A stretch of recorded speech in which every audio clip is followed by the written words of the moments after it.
Hi everyone, Noam here. This is my presentation for the Boudoir Vanity. So I wanted to create a vanity space for women, a modern interpretation of it that has some influences and inspiration from the Rococo style and Art Deco. And this is kind of my walkthrough through it. So initially I started with a mood board to get my overall ideas and feels of how I wanted my design to come. I really was inspired by like a classical chic woman and having those colors of like gold, greens, and rich materiality in my design. So if you don't know what a boudoir is, the concept of a boudoir originated in the 18th century France as a private room for a woman set apart from shared spaces in the home. The term boudoir comes from the French word boudoir, meaning to sulk or to pout. Originally, it referred to a place where a woman can retreat and have privacy away from the public areas of the home. And over time, the boudoir evolved to become a luxurious space for time for them to have reflection of personal taste, comfort, and status. So through my design, I pulled out 5 key relations it had to history. The first one being the origins and evolution.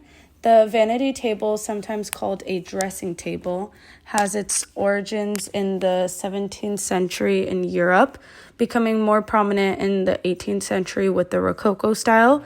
As you can see here, these are a lot of Rococo-styled boudoir rooms and how they would have been designed back then.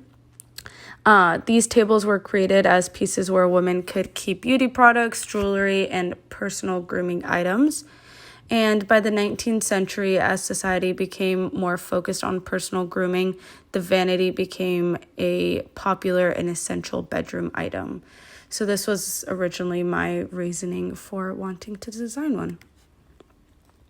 And then my personal design has a lot of Art Deco influences, especially the mirror. So Art Deco was popular in the 1920s and 30s, and it emphasized symmetry, clean lines, geometric shapes, and luxurious materials.